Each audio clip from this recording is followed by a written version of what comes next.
നമസ്കാരം.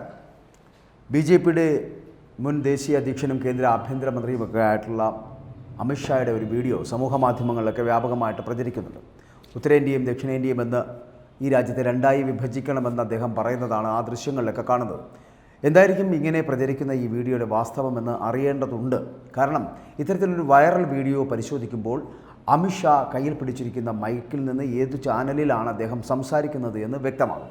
അതിൻ്റെ അടിസ്ഥാനത്തിൽ നടത്തിയ വളരെ കൃത്യമായിട്ടുള്ള പരിശോധനകളിൽ നിന്ന് മനസ്സിലായത് പ്രസ്തുത ചാനലിൻ്റെ ഔദ്യോഗിക യൂട്യൂബ് പേജിൽ 2024 മാർച്ച് മാസം 20 പ്രസിദ്ധീകരിച്ച ഒരു video PM Modi Amit Shah and Jaishankar live at news 18 rising beat summit 2024 എന്ന് പറഞ്ഞിട്ടുള്ള ഒരു തലക്കെട്ടാണ് കൊടുത്തിരിക്കുന്നത്. ഈ വീഡിയോ പൂർണ്ണമായി പരിശോധിച്ചതിൽ നിന്നും യഥാർത്ഥ വീഡിയോയുടെ ചില ഭാഗങ്ങൾ അത് എഡിറ്റ് ചെയ്തെടുത്തതാണ് എന്ന് പ്രചരിക്കുന്നുണ്ട്. യഥാർത്ഥ വീഡിയോയിൽ പരിപാടിയുടെ അവതാരകൻ ഉയർത്തുന്ന ചോദ്യമാണ്.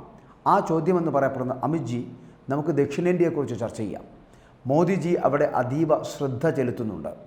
കഴിഞ്ഞ 2-3 മാസത്തിനിടെ പലതവണ തന്നെ മോദിജി ദക്ഷിണേന്ത്യ സന്ദർശിച്ചിരിക്കുന്നു. ദക്ഷിണേന്ത്യയിൽ ഇത്തവണ BJPയുടെ പ്രകടനം മികച്ചതായിരിക്കുമെന്ന് നിങ്ങൾ പ്രതീക്ഷിക്കുന്നു. ദക്ഷിണേന്ത്യ ഒരു പ്രത്യേക രാജ്യമാകണമെന്ന് ഒരു മുതിർന്ന കോൺഗ്രസ് നേതാവ് പറഞ്ഞതാണ് ആദ്യ ചോദ്യം. നിങ്ങളിതിനെക്കുറിച്ച് എന്താണ് പറയാനുള്ളത് എന്നറിയാൻ ഞാൻ ആഗ്രഹിക്കുന്നു എന്ന് ആ ആങ്കറുടെ ചോദ്യം. ഇതിന് മറുപടിയായിട്ടാണ് അമിത്ഷാ പറയുന്നത്, ശരി, ഇതിനുള്ള ഉത്തരം രാഹുൽജിയാണ് നൽകേണ്ടത്. ആ നേതാവിൻ്റെ പ്രസ്താവനയെ കോൺഗ്രസ് ഇതുവരെ അപലപിച്ചിട്ടില്ല. രാജ്യത്തെ ദക്ഷിണേന്ത്യ, ഉത്തരേന്ത്യ എന്നിങ്ങനെ രണ്ടായി വിഭജിക്കുന്നത് കോൺഗ്രസിൻ്റെ നയമാണെന്ന് രാജ്യത്തെ ജനങ്ങൾ വിശ്വസിക്കുന്നതായി തോന്നുന്നു.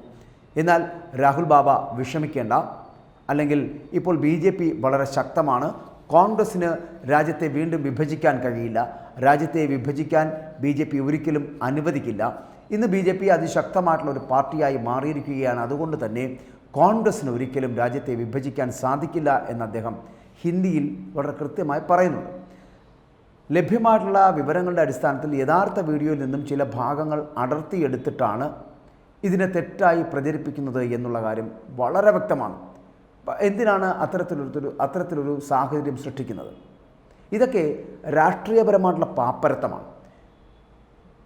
BJPയുടെ നേതാവ് കേന്ദ്ര ആഭ്യന്തരമന്ത്രിയായിട്ടുള്ള അമിത്ഷായുടെ വായിൽ നിന്ന് ഉത്തരേന്ത്യ ദക്ഷിണേന്ത്യ എന്ന തലത്തിലേക്ക് 2 രാജ്യങ്ങളായിട്ട് വിഭജിക്കണമെന്ന് പറയപ്പെടുന്നതിനുള്ള വിഡ്ഢിത്തം ഒരിക്കലും ദേശീയതയിൽ ഊന്നി നിൽക്കുന്ന ഒരു രാഷ്ട്രീയ പാർട്ടി ഒരിക്കലും പറയില്ല എന്നുള്ള കാര്യം മനസ്സിലാക്കുക.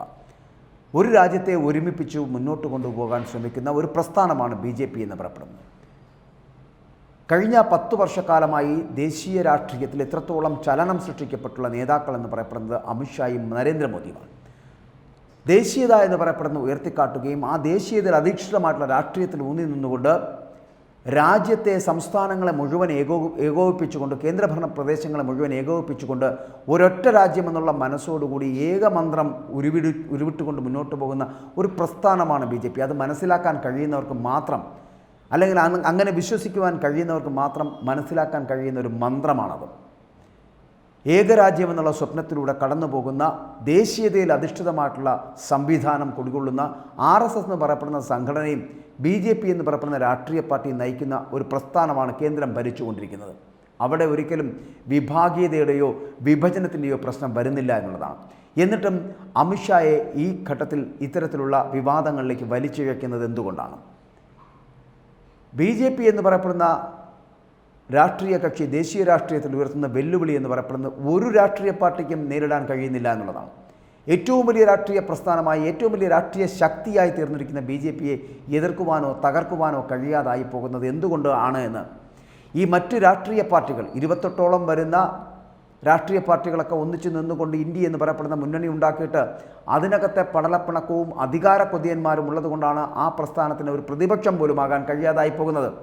അങ്ങനെയുള്ള അധികാര കൊതിയന്മാരുടെ ഇടമായി മാറിയിട്ടുള്ള കോൺഗ്രസ് അടക്കമുള്ള, കോൺഗ്രസും സമാജ്വാദി പാർട്ടിയും തൃണമൂൽ കോൺഗ്രസും തെലുങ്കാന പാർട്ടിയും ഒക്കെ അടക്കമുള്ള രാഷ്ട്രീയ പാർട്ടികൾ ഒന്നിച്ചു ചേർന്നുകൊണ്ടുള്ള, അതായത് ഒരു രാഷ്ട്രീയ കൊതിയന്മാരെല്ലാവരും കൂടി ചേർന്നുകൊണ്ട്, അധികാര കൊതിയന്മാരെല്ലാവരും കൂടി ഒന്നിച്ചു ചേർന്നുകൊണ്ട് എങ്ങനെയെങ്കിലും ഭരണം പിടിക്കുക, ആ ഭരണത്തിൽ നിന്ന് എത്ര കോടിയോളം രൂപ അഴിമതി നടത്തി കൈക്കലാക്കാമെന്ന് ആലോചിച്ചുകൊണ്ട് മാത്രം രാഷ്ട്രീയത്തെയും തിരഞ്ഞെടുപ്പിനെയും നേരിടുന്ന ഇത്തരത്തിലുള്ള വൃത്തികെട്ടവന്മാരെ ഇനി ഒരിക്കലും ഈ രാഷ്ട്രീയത്തിൽ, ഇന്ത്യൻ രാഷ്ട്രീയത്തിലേക്ക് കൊണ്ടുവരരുത് എന്ന് ജനങ്ങൾ ഒരു തീരുമാനമെടുത്താൽ BJPയെ പോലുള്ളൊരു ദേശീയ രാഷ്ട്രീയ കക്ഷി എന്ന് പറയപ്പെടുന്ന ഇന്ത്യ ഭരിക്കട്ടെ എന്ന് അവർ തീരുമാനിക്കും.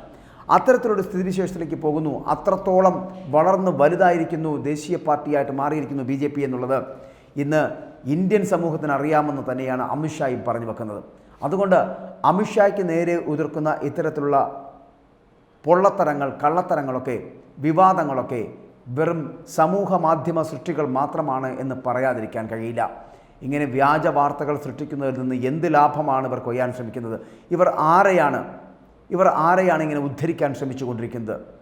ഇവിടെ ഒരു രാഷ്ട്രീയ പാർട്ടിയിൽ ഒരു സമൂഹം, ഒരു പൊതുസമൂഹം വളരെ വലിയ വിശ്വാസം നടത്തി അവർ ആ പാർട്ടിയെ തന്നെ വീണ്ടും അധികാരത്തിലേക്ക് എത്തുവാൻ വേണ്ടിയിട്ട് പരിശ്രമിച്ചു കൊണ്ടിരുന്നാൽ അതിലെന്ത് തെറ്റാണ് നിങ്ങൾ കാണാൻ ശ്രമിക്കുന്നത്? വിജയിച്ചു വരുവാൻ കഴിയുന്നത് ജനങ്ങളുടെ മനസ്സിലൂടെ ലഭിക്കുന്ന വോട്ടിൻ്റെ അടിസ്ഥാനത്തിലാണെങ്കിൽ അത് നടത്തുന്നത് വലിയ മഹത്തരമായിട്ടുള്ള ജനാധിപത്യ പ്രക്രിയയല്ലേ നടക്കുന്നത്? ആ ജനാധിപത്യ പ്രക്രിയയിൽ ഇത്തരത്തിലുള്ള വ്യാജ വാർത്തകൾ നൽകി ജനങ്ങളെ ദുഷിപ്പിൻ്റെ ലോകത്തിലേക്ക് കൊണ്ടുപോകാൻ ശ്രമിക്കുന്നത് വൃത്തികേടാണ്, തരംതാണ രാഷ്ട്രീയമാണ് എന്ന് പറയാതിരിക്കാൻ കഴിയില്ല. BJPക്ക് എതിരായിട്ടുള്ള ഒരു രാഷ്ട്രീയ പ്രസ്ഥാനമായി മാറാൻ ഈ രാജ്യത്തെ മറ്റ് സംസ്ഥാനങ്ങളിലുള്ള ഒരു പ്രാദേശിക പ്രസ്ഥാനങ്ങൾക്കോ ദേശീയ പ്രസ്ഥാനങ്ങൾക്കോ ദേശീയ രാഷ്ട്രീയ പ്രസ്ഥാനങ്ങൾക്കോ കഴിയുന്നില്ല എന്നുള്ളതാണ് വസ്തുത. അതുകൊണ്ടാണ് കേന്ദ്ര ആഭ്യന്തരമന്ത്രി കൂടിയായിട്ടുള്ള അമിത്ഷായ്ക്കെതിരെ ഇത്തരത്തിലുള്ള ആരോപണങ്ങൾ ഉന്നയിച്ചുകൊണ്ട് രാജ്യത്തെ വിഭജിക്കുന്ന തരത്തിലുള്ള പ്രസ്താവനകൾ നടത്തി എന്നുള്ള വാദങ്ങൾ ഉന്നയിച്ചുകൊണ്ട് വലിയ വിവാദങ്ങൾ ഉണ്ടാക്കുവാനുള്ള ശ്രമം നടത്തുന്നത്.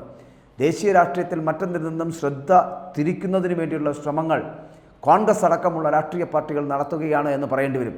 അതുകൊണ്ട് ഒന്നുകൂടി ഓർമ്മിപ്പിക്കട്ടെ, ദേശീയത്തിലധിഷ്ഠിതമായിട്ടുള്ള രാഷ്ട്രീയം മുന്നോട്ട് വയ്ക്കുകയും ദേശീയ രാഷ്ട്രീയവും ദേശീയതയും ഊന്നിപ്പറയുകയും ചെയ്യുന്ന ഭാരതീയരായിട്ടുള്ളവർ ഒന്നിച്ചു നിൽക്കപ്പെടുന്ന ഒരു പ്രസ്ഥാനമാണ് BJP. ആ BJP ഭരിക്കുന്ന കേന്ദ്ര നേതൃത്വത്തിന് ഒരിക്കലും രാജ്യത്തെ വിഭജിക്കുവാനുള്ള മനസ്സല്ല, രാജ്യത്തെ ഒന്നായി കണ്ടുകൊണ്ട് ഒന്നിച്ചു നിന്ന് ഒരൊറ്റ രാജ്യമായി അതിനെ ഭരിക്കുവാനുള്ള അല്ലെങ്കിൽ അതിനെ നയിക്കുവാനുള്ള ഒരു ശ്രമമാണ് നടത്തുന്നതെന്ന് മനസ്സിലാക്കാൻ ശ്രമിക്കുക.